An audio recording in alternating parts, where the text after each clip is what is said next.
Assalamualaikum warahmatullahi wabarakatuh. Perkenalkan, nama saya Wilda Safitri dengan NIM C1K018057 dari Program Studi Budidaya Perairan Fakultas Pertanian Universitas Mataram. Ingin menjelaskan adaptasi biota perairan, terutama perairan payau terhadap perubahan lingkungan pada media pemeliharaan. Simak videonya ya. Judul jurnal pertama yang akan direview yaitu pengaruh penambahan kalsium dan salinitas aklimasi terhadap peningkatan sintasan poslarva udang faname Lithopenaeus faname. Latar belakang dari jurnal tersebut yaitu udang faname atau Lithopenaeus faname merupakan salah satu produk perikanan yang penting saat ini.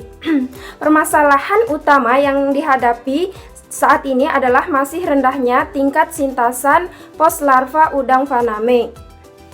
Oleh karena itu, vitalitas poslarva sangatlah penting dan perlu ditingkatkan. Peningkatan vitalitas poslarva udang faname dapat dilakukan dengan aklimasi ke salinitas yang lebih rendah. Oleh karena itu, peningkatan teknik aklimasi yang tepat perlu ditingkatkan. Salah satu upaya yang dilakukan yaitu dengan penambahan mineral penting pada media pemeliharaan. Hal ini bertujuan untuk mencegah terjadinya stres pada saat transportasi poslarva udang faname. Adapun perlakuan yang diberikan pada jurnal tersebut yaitu perlakuan pertama salinitas 0 ppt dan kalsium 0 ppm. Yang kedua, salinitas 2 ppt dan kalsium 50 ppm. Yang ketiga, salinitas 4 ppt dan kalsium 100 ppm. Yang keempat, salinitas 6 ppt dan kalsium 150 ppm. Serta perlakuan kontrol yaitu salinitas awal 25 ppt. Adapun perlakuan yang diberikan pada jurnal tersebut yaitu perlakuan pertama salinitas 0 ppt dan kalsium 0 ppm. Yang kedua, salinitas 2 ppt dan kalsium 50 ppm. Yang ketiga, salinitas 4 ppt dan kalsium 100 ppm. Yang keempat, salinitas 6 ppt dan kalsium 150 ppm. Serta perlakuan kontrol yaitu salinitas awal 25 ppt. Parameter dari penelitian ini yang pertama yaitu sintasan dan yang kedua yaitu tingkat kerja osmotik dan tingkat konsumsi oksigen. Adapun hasil dan pembahasannya, nilai sintasan poslarva pada hari keempat dicapai dalam pengujian dengan nilai kisaran sintasan sangat besar yaitu sekitar 1,33% hingga 100%. Untuk seluruh perlakuan. Pada salinitas 2 ppt, 4 ppt, dan 6 ppt menunjukkan nilai sintasan tertinggi yaitu 100%. Kemudian sintasan cenderung menurun pada salinitas 0 ppt. Namun pada kombinasi salinitas 0 ppt dan penambahan kalsium 50 ppm yaitu perlakuan B, terlihat persentase sintasan relatif tinggi yaitu 98,6%. Penurunan nyata sintasan pada perlakuan A, C, dan D yaitu sebesar yaitu sintasan terendah pada perlakuan A sebesar 1,3 plus minus 0,10%. Dalam percobaan tersebut menunjukkan bahwa perlakuan salinitas dan penambahan kalsium secara statistik berpengaruh nyata terhadap sintasan hari keempat.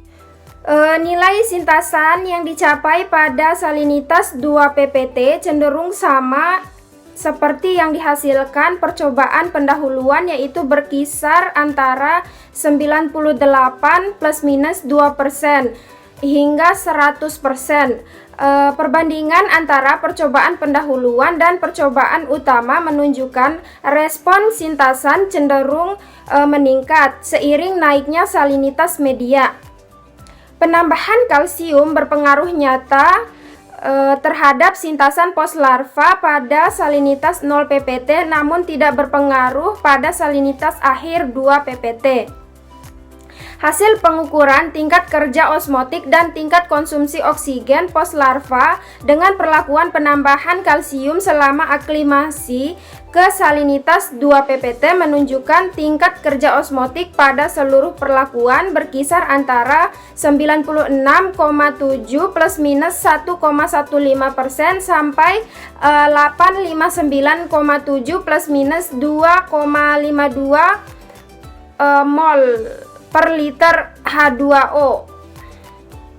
Tingkat konsumsi oksigen rata-rata berkisar antara 2,17 plus minus 0,05 mg O2 per gram pada kontrol yaitu 25 ppt sampai 2,79 plus minus 0,07 mg O2 per gram. Berdasarkan analisis statistika, penambahan kalsium yaitu perlakuan A sampai D tidak berpengaruh nyata terhadap tingkat kerja osmotik dan tingkat konsumsi oksigen. Berdasarkan hasil observasi, nilai sintasan dan dari penelitian pendahuluan menunjukkan poslarva udang faname mampu diaklimasi hingga salinitas 2 ppt. Ketika salinitas diturunkan menjadi 0 ppt, penurunan salinitas terlihat nyata dengan nilai sintasan terendah pada perlakuan A. Penurunan salinitas lebih rendah dari 2 ppt menyebabkan penurunan pH serta tekanan osmotik media yang meningkatkan kondisi stres udang. Hal ini terlihat pada perlakuan A, C, dan D dengan menunjukkan terjadinya penurunan sintasan. Energi yang didapat dari pakan Artemia selama periode penurunan salinitas telah habis dipergunakan untuk aktivitas osmoregulasi. Menurut Kine 1964, perubahan salinitas akan berpengaruh terhadap sifat fungsional dan struktural organisme. Saat kondisi stres salinitas rendah, udang hanya dapat memanfaatkan energi yang tersedia untuk mempertahankan hidup. Beban osmotik yang terlalu tinggi akan menurunkan ketahanan hidup udang. Tingkat kerja osmotik adalah salah satu indikator yang menjelaskan proses yang dialami oleh hewan air selama periode stres lingkungan. Kalsium tidak mempengaruhi nilai osmolaritas cairan tubuh udang, namun ada perbedaan nyata antara osmolaritas cairan tubuh udang pada salinitas 25 ppt dengan salinitas 2 ppt. Hasil seperti ini dicatat juga oleh Buckel et al. 2006 bahwa peningkatan salinitas media akan meningkatkan osmolaritas hemolimf faname. Pada salinitas 25 ppt, nilai osmolaritas media mendekati nilai osmolaritas cairan tubuh udang. Oleh karena itu, tingkat kerja osmotik dicapai lebih rendah di salinitas 25 ppt daripada salinitas 2 ppt. Itu tadi penjelasan mengenai pengaruh penambahan kalsium dan salinitas aklimasi terhadap peningkatan sintasan poslarva udang faname, Lithopenaeus faname. Lebih dan kurangnya saya mohon maaf. Wassalamualaikum warahmatullahi wabarakatuh.